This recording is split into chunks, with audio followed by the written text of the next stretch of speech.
Hello guys, welcome you back to Python application programming module 2 video. Myself Dr. Mahantesh, Associate Professor, Department of EC SJBIT.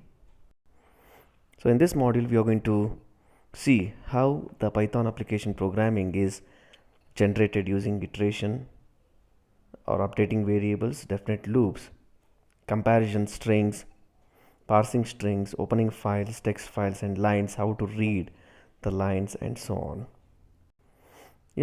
Iteration. Iteration can be done or executed using some loop conditions like while statement. Here you have a very simple iteration example. If I assign a variable n value of 5 and if I generate a loop and iteratively this performs, this will print the value of n by incrementing each and every time. This can be an incremental or decremental both. Here in this example I have decremented the value like while n is greater than 0, right? This keeps printing the value of n by decrementing this loop. So n will be decremented in every iteration and it is completed when the n is not having the value greater than 0. This is an example of an infinite loop. So where you're going to generate an infinite iterations. If the infinite iterations need to be stopped at some particular point, say for example I have used the boolean expression while true line is equal to input.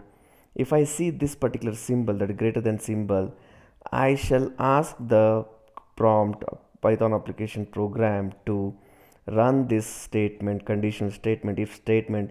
If line equal to done, then only break. So every time this is still in a loop, whenever I see done, whenever I see line equal to done, so if I type done, so the particular loop will be exit. It will take an exit from this particular loop and it will type a print done. If the input, if I give this input greater than symbol, every time it prints this particular line, it will not be executed. This particular if condition statement will not be executed. So finishing iterations with continue. If you want to continue, if you want some part of the program to be executed, check with a particular condition, then again come out of the loop and again try to be in another loop. So here I'm going to use two loops, if conditions and while iterations from true. So again the same program, if you have the hash, so it will continue. If you have greater than symbol, it will be like if you have done, it will break. Loop patterns. So counting the loop, suppose I want to count how many numbers are there, how many values are there in an array. Say for example iter var is just an iterative variable, this is user defined. If I initialize a count as 0 and this is a loop where this is a for loop wherein which I have used to count how many number of values, how many values are there inside this array. So I create an iterative variable and I use for loop. For is used with in for variable in look into a particular array and then increment this count. Count is equal to count plus 1. So once you see this, the output of this count will be is equal to how much? So there are 6 values, the count will be equal to 6. Summing loop. Suppose if I want to sum a value, some integer values inside an array, you can see I say I initiate a value total is equal to 0. Now again I declare a variable and I look inside this variable, I assign individual values to this variable in every iteration. So total is equal to total plus iterative variable. So this will be 0 plus 3 in first iteration. In the second iteration this will be 3 plus 41 in the third iteration. So what is the what is the total now? It's 44. So in the third iteration it will be 44 plus 12 and so on, and it accumulates the sum of the elements. A variable used this way is sometimes called an accumulator. So this is an example in order to find a maximum and minimum loops, right, where you want to see the largest number. You just need to concentrate on this particular conditional statement. So if iterative variable is greater than largest, so that largest value will be assigned as an iterative variable. Similarly, smallest, I am going to replace this greater than symbol by smaller than symbol. Strings. What are strings? A string is a sequence of character. You can access the character one at a time with a bracket operator. Suppose if you have assigned a string as fruit to a variable fruit. If I want to read B, so I just call fruit inside the bracket 1. So I use the bracket operator in order to find a particular letter. One thing you need to observe is, so the offset of the first letter is 0. So if you want to read banana B, you have to have an offset of 0. Fruit of 0 will be printed as B here. So my string value, the string index, always starts with 0. Strings are immutable. Strings cannot be altered. You cannot change the values of an existing string. You have to create the new one, of course. Looping and counting. I'm going to use iterations or whatever I have learned in my previous videos to use the loops and count the characters.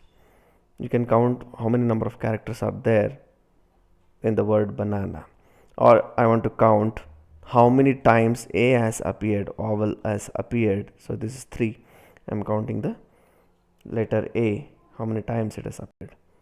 String methods. There are a couple of methods used in string. You call this as an object. This contains both data as well as methods. Suppose you can see a couple of examples. Here I have a stuff called hello world. So if you type stuff, you get what is this class type. If I want to capitalize this word, hello world, I can simply use str dot capitalize. So what is this? This str is basically a string which contains both data as well as the method by using a dot notation. Calling a method. How do you call a method? You can see you have assigned a string to a variable. Use a dot notation. Use a dot notation. Suppose if I want to change this small letter to the lowercase letter to the uppercase letter, you just simply call this word dot upper with a void function. So again, now print this new word. So this appears to be a new word which is of uppercase. So we call a method by appending the method name to the variable name using the period as delimiter. Invocation. Usually the dot method is called as an invocation. If you want to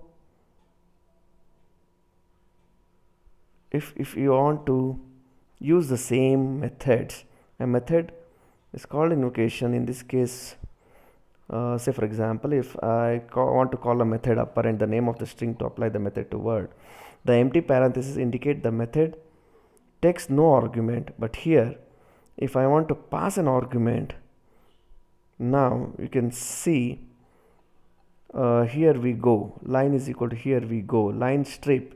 Again, I have used some function, a method called strip. I have applied this strip operation on the line here we go.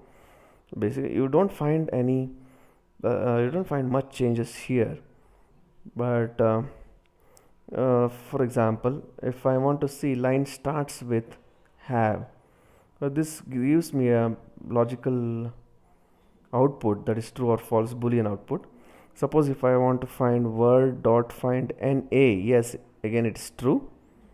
Na, how many times it is repeated? Na, it is repeated 2 times. A format operator. Of course, the format operator allows us to construct strings, replacing parts of the string with the data stored. Percentile D is used for an integer, percentile G for floating point, percentile S for a string D, G and S. Suppose if I have to if I have to embed this value inside a statement, you can use this statement as I have spotted percentile D camels. So what this percentile D in a string has to be replaced with? It has to be replaced with percentile camels, the value with respect to the camels. So that is 42. Percentile D years, again percentile G, that is a floating point, and again percentile S, you can put it in the bracket 3.1 and point S. Successively these percentiles, the format operators, will get replaced by the values assigned in the bracket. So how to read a file? So reading file is very simple in Python. We just need to use the syntax called open. So open. Now if you want to open a file, you just use the syntax called open and the file name and the format of that particular file. If file is relatively small compared to the size of your main memory, you can read the whole file into one string using the read method, but priorly you should know the size of your main memory as well as the size of your file. Here I have read a file called mbox short txt and counted how many lines are there inside this file. Fortunately I got 338 lines. Thank you. Hope you have enjoyed this video. We shall have more discussions in coming videos. Thank you one and all.